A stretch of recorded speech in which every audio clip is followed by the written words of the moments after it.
नमस्कार, मी विलास बडे. न्यूज 18 लोकमतच्या या विशेष कार्यक्रमात आपल्या सगळ्यांचं स्वागत. मंडळी, महाराष्ट्रानं गेल्या 50 वर्षातलं एक अभूतपूर्व असं सत्तानाट्य पाहिलं.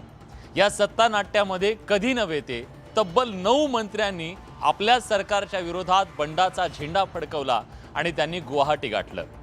या बंडाच्या सगळ्या एकूणच प्रोसेसमध्ये जे मंत्री होते ते 9 शिलेदार, त्या 9 मंत्र्यांपैकी एक शिलेदार आज आपल्या सोबत आहेत, उदय सामंत, जे अतिशय जवळचे होते मातोश्रीच्या, पण त्यांनी तो निर्णय घेतला. का तो निर्णय घेतला? आज सर्वसामान्य महाराष्ट्रातल्या मराठी माणसांच्या मनात जे प्रश्न आहेत ते सगळे प्रश्न आज आपण त्यांना विचारणार आहोत. आपल्यासोबत उदय सामंत आहेत.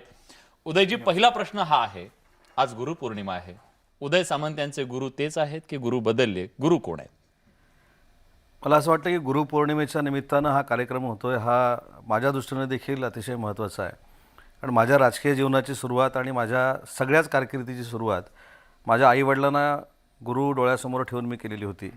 आणि म्हणून माझा प्रवास जर बघितला तर मी निवडणूक लढत असताना 2004ला पहिल्यांदा राष्ट्रवादी काँग्रेसमधनं लढलेली होती.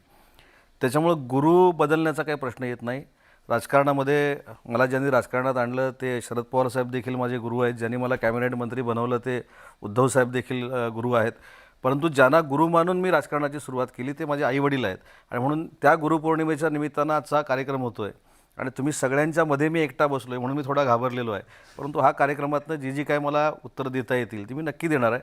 पण गुरु माझे हे नक्कीच आईवडील आहेत. निश्चितच. न्यूज 18 लोकमतचे संपादक आशुतोष पाटील सर, तुम्हाला प्रश्न विचार. सर, हे का करावं असं वाटलं? असं काय झालं होतं? असा काय कोंडमारा झाला होता की तुम्ही एवढी मोठी पावलं उचलीत, भूमिका बदललीत? मला असं वाटतं की याची सुरुवात काही 20 तारखेला झालेली नाही. म्हणजे बंड कदाचित किंवा ती मोहीम 20 तारखेला एकनाथ शिंदे साहेबांनी सुरू केली असेल. पण आपल्या सगळ्यांनाच आठवत असेल की 2 वर्षापूर्वी 5 विधान परिषदेच्या निवडणुका झाल्या. त्याच्यामध्ये 1 जागा ही शिवसेनेने लढवलेली होती, 2 जागा राष्ट्रवादी काँग्रेस पक्षानं लढवल्या होत्या आणि 2 जागा काँग्रेस पक्षानं लढवलेल्या होत्या. दोन्ही जागा काँग्रेसच्या निवडून आल्या, दोन्ही जागा राष्ट्रवादी काँग्रेस पक्षाच्या निवडून आल्या. परंतु देशपांडे नावाचे जे शिवसेनेचे उमेदवार होते ते पराभूत झाले. बरं, ठीक आहे, पराभूत, लोकशाहीमध्ये पराभूत हार जीत ही असते. परंतु जे अपक्ष उमेदवार निवडून आले ते माझे मित्र आहेत. परंतु त्या अपक्ष उमेदवारांनी 8 दिवसामध्ये काँग्रेस स्वीकारली. याचा अर्थ त्या सर्वसामान्य शिवसेनेच्या शिवसैनिकाला विधान परिषदेमध्ये जाण्याचं रोखले देखील या घटक पक्षाने. हे 2 वर्षापूर्वी झालं. आपल्याला मी 2 महिन्यापूर्वीची एक आठवण करून देतो, ज्याचा साक्षीदार मी स्वतः आहे. आणि आज मला आपल्या सगळ्यांच्या साक्षीनं ते महाराष्ट्राला सांगावं असं वाटतं की राज्यसभेची जी निवडणूक झाली त्या राज्यसभेच्या निवडणुकीमध्ये छत्रपती संभाजीराजांना शिवसेनेमार्फत पुरस्कृत करण्याचा निर्णय झाला. ह्याची मध्यस्थी कोणी केली होती? जे छत्रपती संभाजीराजांनी सांगितले की एक मंत्री, कॅबिनेट मंत्री स्वतःच्या हस्ताक्षरामध्ये ड्राफ्ट लिहित होता, तो मंत्री मी होतो. परंतु ठीक आहे, त्यांना उद्धव साहेबांनी तिकीट दिलं नाही, संजय पवारसारख्या एका सर्वसामान्य शिवसैनिकाला तिकीट दिलं. एक महाराष्ट्रामध्ये अतिशय चांगलं वातावरण झालं की शिवसैनिकाला तिकीट दिलं गेलं. आमचा कोटा ठरला. शिवसेनेनं 42 मतं घालायची, काँग्रेसनं 42 मतं द्यायची त्यांच्या उमेदवाराला आणि राष्ट्रवादी काँग्रेस पक्षानं 42 मतं द्यायची. पण मतमोजणीनंतर लक्षात आलं की काँग्रेसनं 44 मतं दिली, आम्ही 42 मतं दिली आणि राष्ट्रवादी काँग्रेस पक्षानं 43 मतं दिली. आणि फर्स्ट प्रेफरन्शियल वोटिंगमध्ये 3 मतानं संजय पवारसारखा एक सच्चा शिवसैनिक पराभूत झाला. आणि म्हणून मला असं वाटतं की कुठच्याच सभागृहामध्ये शिवसेनेच्या कार्यकर्त्याला पाठवायचा नाही. घटक पक्षांनी वेगळी भूमिका घ्यायची आणि शिवसेनेचं खच्चीकरण करायचं. शिवसेनेच्या मतदारसंघामध्ये निधीची कमतरता निर्माण करायची. तिथल्या शिवसेनेच्या लोकांना आम्हीच दाखवायचं, आमच्या घटक पक्षांच्या पक्षामध्ये या आणि कुठेतरी शिवसेना संपवण्याचं काम करायचं. हे ज्यावेळी एकनाथ शिंदे साहेबांच्या लक्षात आलं, मी जबाबदारीने सांगतो की 5 ते 6 वेळा हे त्यांनी नेतृत्वाला सांगितलं, तिथल्या सगळ्या सिस्टीमला सांगितलं, परंतु त्याच्यातनं काही निष्पन्न झालं. नेतृत्वाला म्हणजे नक्की कोणाला? स्वतः पक्षप्रमुख उद्धव साहेबांना शिंदे साहेबांनी सांगितलेलं होतं. माझ्या मैत्रिणीमुळे संजय राऊत साहेबांची देखील त्यांची कायम चर्चा व्हायची, त्यांना देखील सांगितलेलं होतं. परंतु नंतर एक लक्षात आलं की ज्या पद्धतीनं घटक पक्ष आजूबाजूला येऊन शिवसेनेचं खच्चीकरण करतायत त्याच्यामध्ये शिवसैनिकांना न्याय मिळणार नाही. काय म्हणाले उद्धव ठाकरे मग? ती त्यांची चर्चा शिंदे साहेबांबरोबर झालेली होती. आणि काय म्हणाले याचा म्हणजे जर सांगायचं असेल तर पुढचे झालेली विधान परिषदेची निवडणूक, त्याच्यानंतर आम्ही राष्ट्रवादी आणि काँग्रेस पक्षाबरोबरच राहिलो, त्याच्यातनं आउटपुट काय मिळालं नाही. तुमचा थेट संवाद होता उद्धव ठाकरेंशी? मी देखील जायच्या अगोदर मी असेन, गुलाबराव पाटील साहेब असतील, दादा भुसे असतील, दीपक केसरकर असतील, यांनी देखील साहेबांना सांगण्याचा प्रयत्न केला. परंतु एकनाथ शिंदे साहेब बाजूला गेल्यानंतर काही लोकांना कदाचित असं वाटत असेल की त्यांच्यामध्ये जी स्पेस निर्माण होईल नेतेपदाची ती आम्ही स्वतः घेऊ शकतो, असं कदाचित कोणाची तरी आसुरी इच्छा असू शकेल. आणि म्हणून साहेबांपासून काही लोकांनी तोडण्याचाच प्रकार तिथे चालू केलेला होता. आणि म्हणून मला देखील 20 तारखेला जरी ही मोहीम सुरू झाली असली तरी मी 21, 22, 23, 24 हे राष्ट्रीय कार्यकारिणीला शिवसेनेच्या देखील मी उपस्थित होतो. परंतु एकंदरीत चित्र बघितल्यानंतर मी देखील अनेक लोकांना सांगितलं. आता काल माझ्या मतदारसंघाची माझ्यावर टीका झाली, खासदार विनायक राऊत साहेबांनी केली.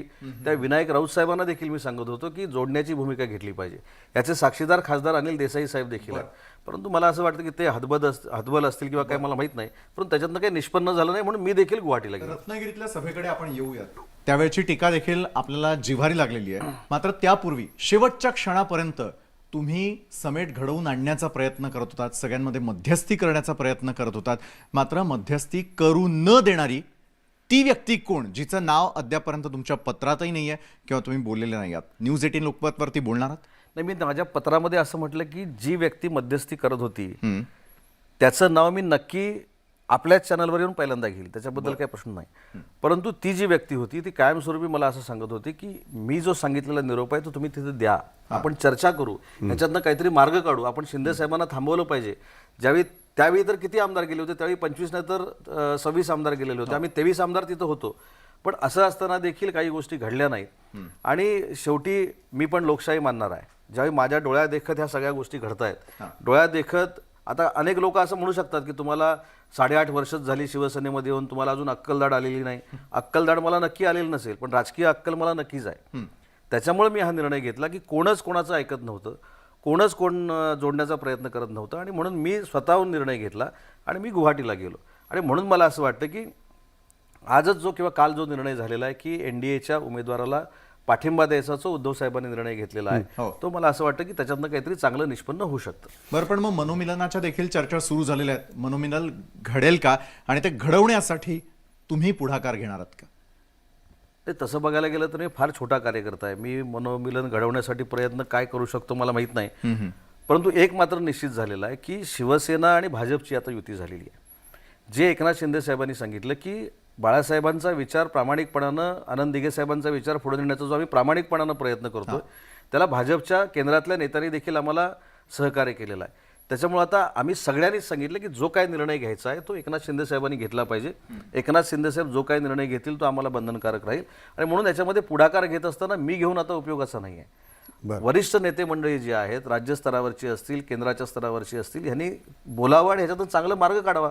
याच्यामध्ये कोणाचा नकारात्मक पवित्र आहे असं अजिबात भाग नाही. एक शंका सगळ्या महाराष्ट्राला आहे की आधी एक गट गेला सुरत गुवाहाटी करत, तुम्ही का थांबला होतात आणि मग नंतर तरी का गेलात तुम्ही? काय तुमच्या डोक्यात होतं? नाही, मी सांगितलं ना आपल्याला 20 तारखेला ही मोहीम सुरू झाली, हा उठाव सुरू झाला. 24 तारखेपर्यंत म्हणजे जी राष्ट्रीय कार्यकारिणी झाली 24 किंवा 25 तारखेला, तर मला तारीख आठवत नाही, त्या राष्ट्रीय कार्यकारिणीच्या सभेला देखील मी शिवसेना भवनला होतो. मी तिथे आदित्य साहेबांची चर्चा केली, पुढं कसं जायचं ह्याच्यावर देखील चर्चा झाली. परंतु या सगळ्या गोष्टीमध्ये माझ्या एक लक्षात आलं की राष्ट्रीय कार्यकारिणीला एखादी माणूस जी दुरावलेली व्यक्ती आहे त्याला काढून टाकण्याचा किंवा निषेधाचा जर आपण ठराव घालणार असू किंवा त्याच्याबद्दल आपण जर तिथे वाईट भाषणामध्ये बोलणार असू तर ती व्यक्ती जवळ कशी आपली येईल? म्हणजे जे सोडून गेले त्यांना रेडे मुडदे असे शब्दप्रयोग झाले. नाही, रेडे, डुक्कर, नालीतले घाणेरडे, काही लोकांना तर वेश्या म्हणण्यात आलं. माझं म्हणणं की या मुलाखतीच्या माध्यमातून हे देखील मला सांगायचं आहे महाराष्ट्रातल्या जनतेला की महाराष्ट्राच्या राजकारणाला एक फार मोठा संस्कृतीचा वारसा आहे. यशवंतराव चव्हाण साहेबांचा आहे, वंदनीय बाळासाहेबांचा आहे, शरद पवार साहेबांचा आहे.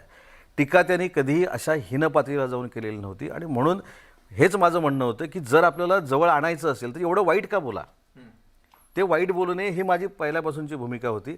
पण त्याच्यामध्ये मी सफल होऊ शकलो नाही. आणि म्हणून मी देखील निर्णय घेतला की कदाचित सगळ्या लोकांनी जो निर्णय घेतलेला आहे तो योग्य आहे. आणि दुसरं एक मात्र मी सांगतो की मी गुवाहाटीला गेल्यानंतर एक मला कळलं की ज्या काय बातम्या येत होत्या, ह्यांनी त्याला इंजेक्शन दिलं, ह्यांनी त्याला मारलं, अजिबात नाही. अतिशय सगळे कौटुंबिक संबंधात राहत होते. आणि जे बाउंडिंग होतं शिंदे साहेबांबरोबरचं हे अतिशय महत्त्वाचं होतं. आणि म्हणूनच मला असं वाटतं की देशातलं सगळ्यात चांगली उठावाची मोहीम जी यशस्वी झाली ही शिंदे साहेबांची झाली. 9 मंत्री गेले, तुम्ही स्वतः मंत्री होतात. एवढे मंत्री उठून एवढा उठाव करतात म्हणजे एवढी मंत्र्यांची मुस्कटदाबी झाली? आता त्याच्यामध्ये माझ्याकडे उच्च व तंत्रशिक्षण विभागाचं खातं होतं. मी माझ्या परीनं विद्यार्थ्यांना न्याय देण्याचा प्रयत्न केला. मुख्यमंत्री मोदयांनी देखील मला भेट दिली नाही अशातला भाग नाही. आदित्यजींबरोबरही महाराष्ट्र फिरायचो.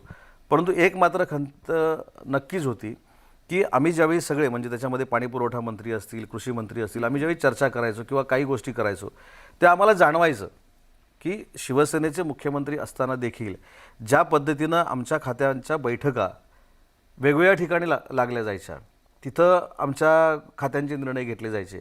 आता मी जर कॅबिनेट मंत्री आहे, मी राज्यमंत्री देखील राहिलो आहे, मी म्हाडाचा अध्यक्ष देखील राहिलो, मला उद्धव साहेबांनीच केलं, ते मला नाकारता येणार नाही. परंतु ज्यावेळी माझे अधिकार असतात, जे मला घटनेने दिलेले अधिकार आहेत, ते देखील जर 6व्या मजल्यावर मिटिंग घेऊन होणार असतील किंवा त्या ठिकाणी देखील काही आमच्या खात्यांमध्ये इंटरफेअर होणार असेल, माझ्या 100% झालं नाही हे पण देखील मी सांगतो. परंतु ही खंत होती मंत्र्यांची. कदाचित मी 2012-13ला मंत्री होतो, राज्यमंत्री होतो, मला ती सिस्टीम माहिती होती म्हणून मी कदाचित काम केलं असेल. परंतु बाकीच्या मंत्र्यांची ही सिस्टीम नव्हती. पाणी पुरवठा मंत्र्यांच्या बैठका देखील लागायच्या, कृषी मंत्र्यांच्या देखील बैठका लागायच्या त्या मंत्र्याच्या शिवाय. हां, त्याच्यामुळं ती एक मंत्र्यांमध्ये खतखत होती. आणि ह्याच्यामध्ये न्याय कोण द्यायचं, नाही मी माझ्या सकट आम्ही कोणाकडे हे सांगायला जायचो तर एकनाथ शिंदे साहेबांकडे सांगायला. कोणाचं नातेवाईक इंटरफेअर करायचे नाही, नातेवाईकांच्या इंटरफेअरला म्हणजे माझ्या खात्यामध्ये तर इंटरफेअर करण्याचा कधीच प्रश्न आला नाही. परंतु महत्त्वाची गोष्ट काय होती, नाही, तरुण नेते होते ना. तसं बघायला गेले शिवसेना ही सगळ्या तरुण नेत्यांचीच आहे, परंतु त्याच्यामध्ये मला जायचं नाही. परंतु हे नुकसान केलं, काही लोकांनी इंटरफेअर करून ह्याच्यामध्ये नुकसान केलं. आणि हे नुकसान कोणाचं झालं, शिवसेना पक्षाचं झालं आणि शेवटच्या शिवसैनिकाचं झालं. हे शेवटपर्यंत कोणाला कळलं? आणखीन एक प्रश्न, खास करून रायगड आणि रत्नागिरी भागातला सातत्यानं या भागातल्या शिवसेनेच्या आमदारांनी असा आरोप केला की राष्ट्रवादीकडून खास करून मुस्कटदाबी होतीये, गळचेपी होतीये, कामं केली जात नाहीत, आमच्या मतदारसंघातली कामं होत नाहीत. 3 आमदार असताना रायगडसारख्या जिल्ह्याला राष्ट्रवादीचा पालकमंत्री दिला जातो.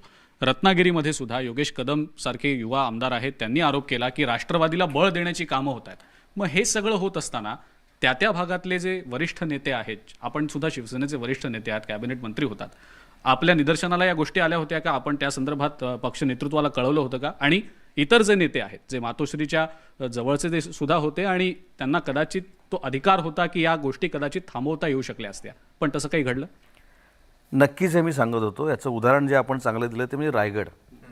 रायगडमध्ये आमचे मुख्य प्रतोद भरत शेठ गोगावले असतील, महेंद्र दळवी असतील, महेंद्र थोरवे असतील, हे ज्या फेजमध्ये आज गद्दार म्हणणं फार सोपं आहे, बाडगा म्हणणं फार सोपं आहे, परंतु ज्या फेजमधनं जात होते त्यांचं राजकीय करिअर संपवण्याचे काही लोक प्रयत्न करत होते.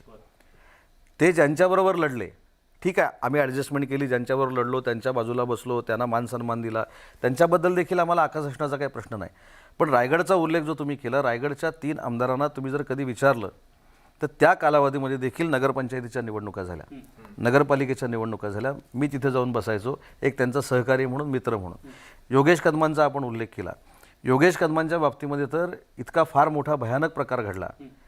ठीक आहे, रामदासभाई कदमांची काही मतं वेगळी असतील, ते कदाचित तापट असतील, परंतु एक शिवसैनिक आहेत, आजही शिवसैनिक आहेत, आजही ते बाळासाहेबांना मानतात. परंतु 2 वर्ष झाल्यानंतर योगेश कदम भविष्यामध्ये निवडूनच येणार नाही अशी रणनीती जी काही लोकांनी आखली, त्याच्यामध्ये योगेशची कदम देखील दुखावले गेले. त्याच्यामुळे मला असं वाटतं की त्यावेळी ह्याच्यावर जर मलम लावली असती तर त्यावेळी या जखमा भरल्या असत्या, परंतु त्या कुणीही मलम लावायचा प्रयत्न केला नाही.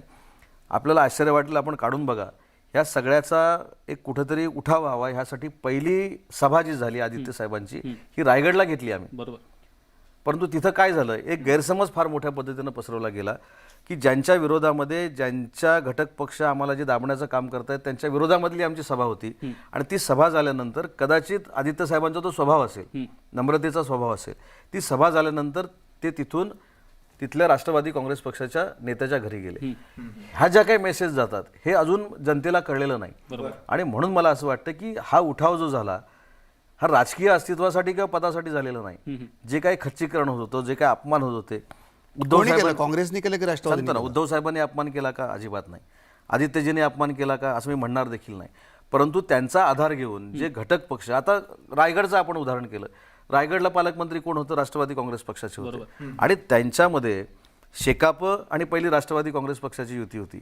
आणि रायगडमधलं थोडंफार राजकारण जे मला जे कळतं, ती 5 वर्षांना प्रत्येकाची ॲडजस्टमेंट असते आणि ती ॲडजस्टमेंट करू नये ही शिवसेनेच्या आमदारांची भूमिका होती. योगेशची पण तीच भूमिका होती. मग ॲडजस्टमेंट म्हणूनच हे सगळं सहन केलं जात होतं असं म्हणायचं, असा अर्थ काढायचा आपण त्याचा? नाही, नक्कीच मी तर जाहीरपणानं सांगतो की ज्या पद्धतीनं कदाचित त्यावेळी भाजपाची सत्ता का आली नाही शिवसेनेबरोबर याच्यावर मला बोलण्याचा अधिकार नाही, कारण ते तिथे अमित शहा साहेब आलेले होते, देवेंद्रजी होते, साहेब होते, त्याच्यावर मला अधिकार नाही, त्यात पडायचं नाही. पण ह्या 2.5 वर्षामध्ये मी मंत्री म्हणून असताना मला जबाबदारी कुठची दिलेली होती?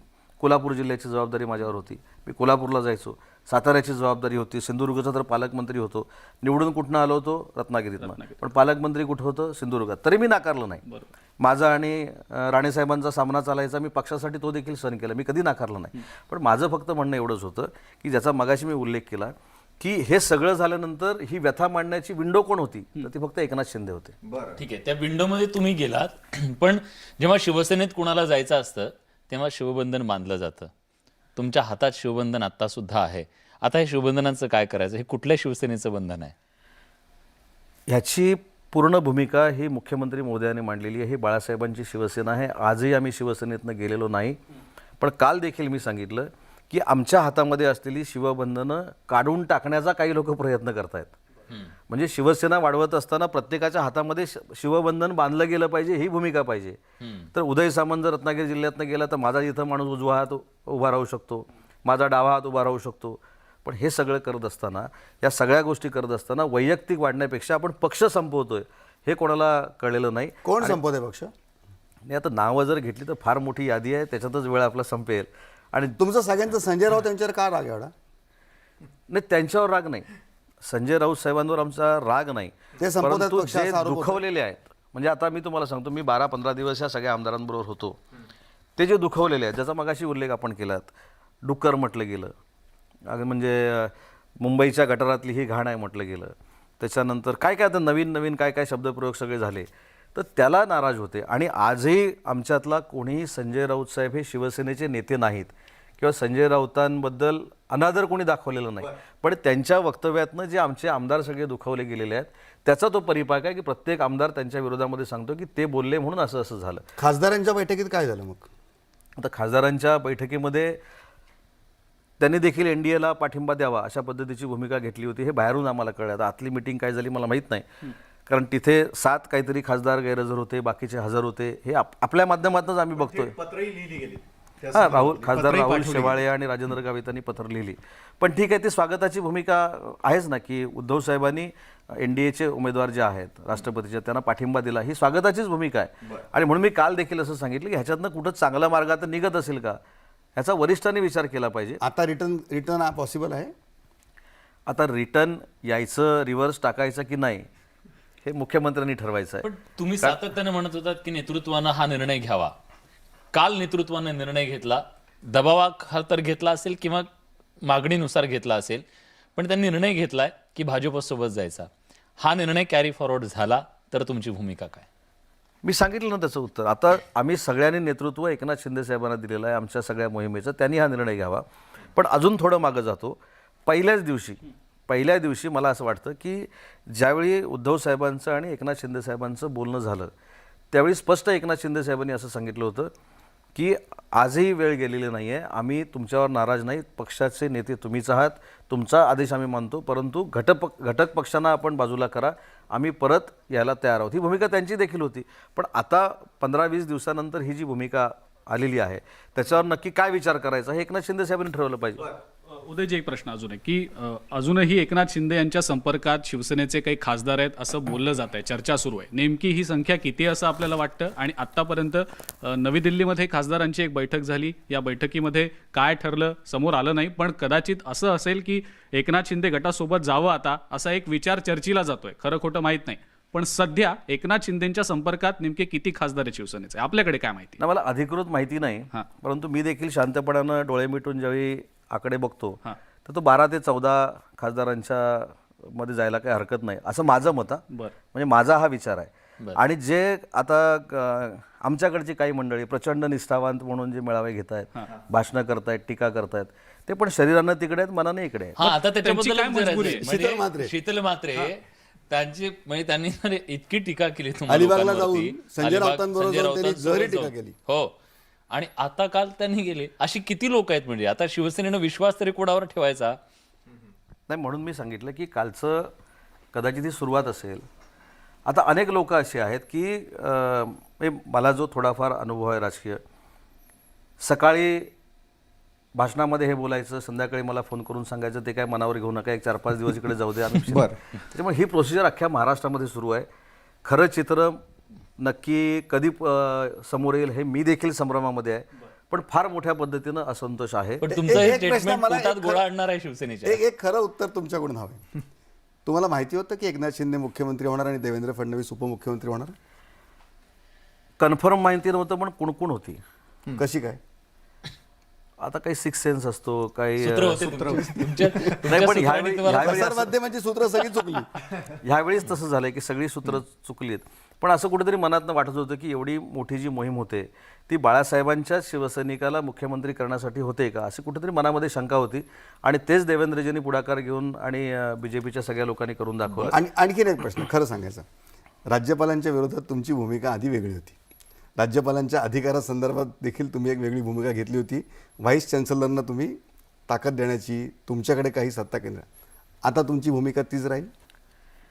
हा प्रश्न विचारला योगायोग तुम्हाला सांगतो की तुमच्याकडे यायच्या अगोदर मी राज्यपाल महोदयांनाच भेटून आलो. म्हणजे संवाद तुमचा हा, संवाद चालू. हे बघा, व्यक्ती म्हणून राज्यपालांबद्दल मी कधीही वाईट बोललेलो नाही.